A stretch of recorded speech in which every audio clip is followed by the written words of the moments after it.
I'd like to first introduce Claire Kenny from GLAD. She is the Youth Engagement Strategist for GLAD. She directs GLAD's Campus Ambassador Program and the Rising Stars Grant Program, which supports young LGBTQ changemakers. So please welcome Claire to the stage. And secondly, Sarah McBride is the National Press Secretary for the Human Rights Campaign, which is the largest LGBTI advocacy group here in the US. She made national headlines in 2012 when she came out as transgender while serving as the student body president at American University. She's also spoken at she spoke at the 2016 Democratic National Convention and also played an active role in securing passage of the Transgender Rights Bill in Delaware several years ago. So please welcome Sarah.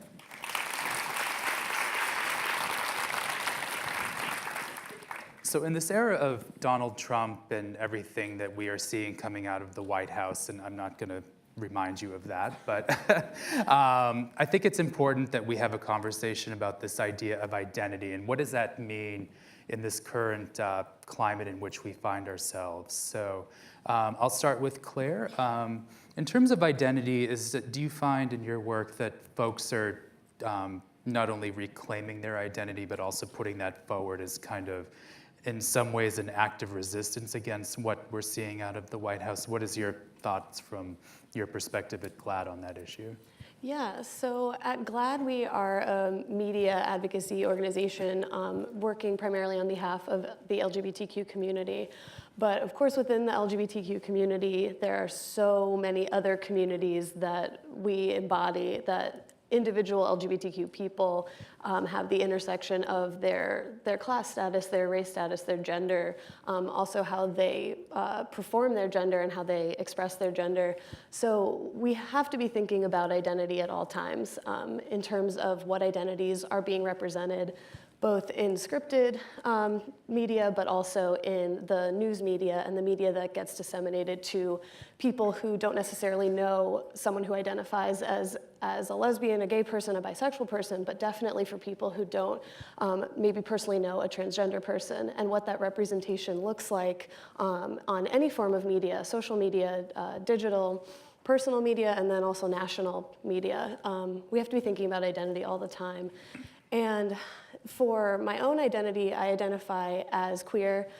Sometimes I identify as a lesbian, but that identity is definitely fraught with a lot of important history that I value, but then I also think the identity queer really aligns with my value set and really allows me to lean more into resistance using the identity queer, that you don't necessarily know everything about me by me calling myself queer, and I like that. But at the same time, it is important to be able to identify with other people and create those communities and join forces.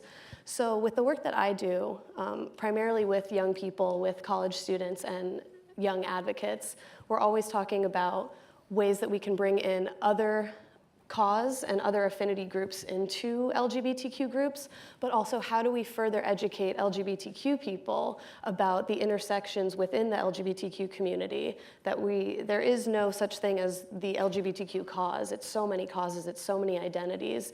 So it's about working with our base of LGBTQ people, and it's also about educating other affinity causes and identities about the LGBTQ people within their organization and cause. You mentioned history in what you were just saying, and I'd like to ask Sarah this question since you're representing the largest LGBTI advocacy group in the US. How has your work changed in the last few months, and how does, and going back to this idea of identity, how is the Human Rights Campaign putting this idea of identity forward in this time of Donald Trump and everything that we've seen come out of the White House since January 20th? Well, I think that's a great question. I think that there's no question that for LGBTQ people, for people of really any marginalized identity, the personal is also political. And when we come out as LGBTQ, when we come out as transgender or as queer or as lesbian or gay or bisexual, we are not just demonstrating our authentic selves, but we're also creating ripples of change. Because when you know someone, it becomes much harder, as the chair of GLAD says, it becomes much harder to hate someone whose story you know. And that is most definitely true every time we come out. The change we have seen over the last 30 years has been because of the quiet courage of so many people who have lived their truth and expressed their truth. But as you mentioned, and as Claire talked about as well, one of the important things for our community to always reinforce is the fact that LGBTQ people are also women, we're also people of color, we're also Muslims and immigrants and people with disabilities. And when Donald Trump attacks any one of us, he's gonna hear from all of us.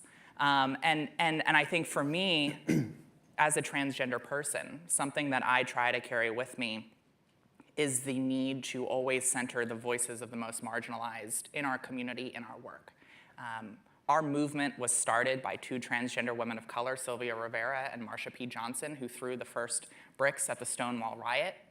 And that is the mentality, that is the legacy that we must continue this work moving forward through. But I think it's incredibly important with Donald Trump in the White House to remember that we're gonna need each other now more than we have in a very long time. And we need to stand together as people of varying identities. And I also, I wanna make a quick point that because so many people in this room are young people, to remember that we are also bringing that identity to the table when we are expressing ourselves, when we're advocating, when we're making change. And one of the powerful things as young people in the political context is that we can speak, I still consider myself young, we can speak from a place of history, and not the history of the past, but the history that has yet to be written. Because young people will be the ones that write the history books of tomorrow, will be the ones who decide who was right and who was wrong in this moment, and elected officials, they know that. So we bring all of our identities, including our youth, to the table. Is asserting one's identity, whether that's an LGBTI person, a woman, as Sarah mentioned, an immigrant, Muslim, any one of these identities that we can talk about, is that an act of resistance, especially in this era of Donald Trump? Well, I think what we've seen recently since the election is people who normally would have considered themselves more moderate, maybe people who don't identify as activists or advocates, they've kind of had a sort of identity revolution of their own, really identifying what parts of myself might be harmed by this administration, and what parts of myself are maybe still okay because of this administration. And that's really about looking at one's privilege and their identity and their marginalized identities. But I would say one thing that I know that I saw working at GLAAD, I work with the campus ambassadors who are student advocates that are undergraduates across the country. We met on November 11th. We had our first inaugural summit. And so that's just a couple days after the election. And we had been planning that summit for months. You know, they had booked their flights in September. So we went into that meeting having the same, believing we would have a certain conversation. And while definitely the election directed our conversation and it made us think about strategy a little bit more, or a little bit differently, knowing that we would have a certain type of cabinet and a certain type of vice president and president, the conversation was mostly the same because Donald Trump is not the problem, he's a symptom of larger societal cultural problems. Mm-hmm. So these young LGBTQ people, most of them are people of color, half of them are women or trans people or gender nonconforming or non-binary. So while some of us in the room, like me, as a white person, as a cisgender female, I can lean into my queer identity and I can lean in and say, come with me, do more with me, fight with me. But so many of the students in that room with me who have the same values, who want to live the same life, they had to lean back. They had to lean out of their identity and retreat into what would be a safer place, that they can't be as out and proud and loud as I can, and they don't have that safety guaranteed the same way I do. It's like Sarah has a response, and then I'll open it up to questions here. I think that's such an important point. We have, I think, when we talk about coming out, when we talk about our identities as political sort of tools to make change and to resist, we also have to acknowledge, and we've always had to acknowledge this, that not everyone is in a place where they are safe or comfortable coming out. And we've gotten into, I think, a really dangerous terrain where we've universalized this need for all LGBTQ people to come out. And I think that goes back decades. But that is incredibly dangerous for, as you mentioned, an undocumented transgender woman or a Muslim queer refugee. Right? Those are incredibly dangerous acts that don't share the same danger for people like us. And so I think it's incredibly important to remember that, and it underscores the need for our allies to stand up as well. We cannot put the entire burden of resisting the Trump administration on marginalized communities while they should be centered and while their voices really should be at the forefront. We need our allies to stand up. Too much is at stake, and too many people can't. I think what Sarah just said is a perfect segue into the first question, which is how do you address discrimination within the LGBTQ community? And we all know that exists in attitudes and so forth. So, Claire, how do you address discrimination within our own community?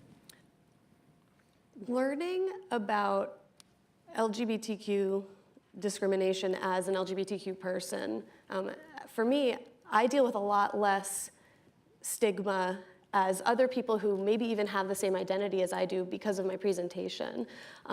So for me, I always urge young people, and especially young queer people, to learn more about how gender presentation and how misogyny plays into homophobia, and how misogyny is at one of the core reasons there is such violent transphobia, even within the LGBTQ community or the LGBTQ community. But beyond gender and beyond presentation, of course, we're dealing with issues of systemic racism and classism within the LGBTQ community. And I would encourage all people who care about this issue, who are queer, to recognize that you have so much to unlearn before you can start learning and before you can start really participating and not being destructive. I think Claire absolutely summed up the fundamentals of why these fights are inextricably linked. Within the community itself, there's obviously a lot of transphobia. And one of the things we have to reinforce, to Claire's point, is that at the center of racism, or at the center of misogyny, sexism, homophobia, and transphobia is the same prejudice. It's the belief that one perception at birth, the sex you are assigned, should dictate who you are, who you love, and how you act. For transgender women of color, when they're facing violence on the streets, that is a mix, a toxic and sometimes fatal mix of transphobia, of latent homophobia, of misogyny, of sexism, and of classism. And so only when every person in our community, when every person in the country is treated with dignity and fairness, will all of us be free from fear of discrimination or violence. Because when a person allows themselves to hate anyone, they open themselves up to hating everyone. And that's a good segue, I think, into the next question. How can we stand in solidarity with marginalized religious groups that have no space or acceptance for the LGBT community?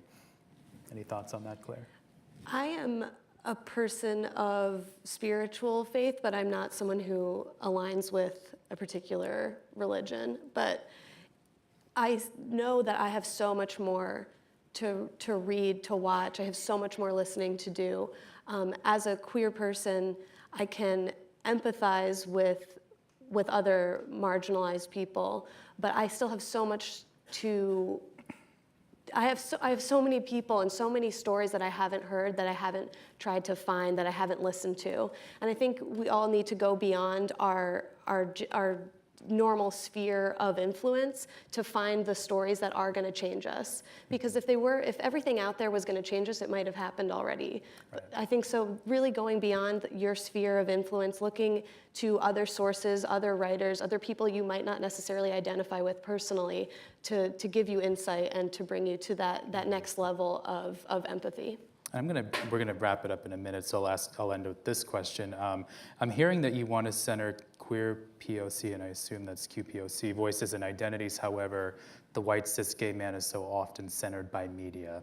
Any thoughts on that question, Sarah? Well, and how do you counter that? Well, I think we need people who are queer and trans people of color, who are part of any marginalized community in a lot of the leadership positions within media. We need reporters, we need executives who understand that media is also a powerful tool for social change, and that when you have a small community, like the trans community in particular, the only way for people to, in some cases, to get to know someone who's transgender is to see their story in popular culture or in news. And so there's a responsibility. We need to diversify, but we also need to make sure that we're holding people's feet to the fire. Well, thank you so much, Claire and Sarah, for this enlightening conversation, and we'll continue to have this online and on social media. So thank you so much for your time, and thank you for having me.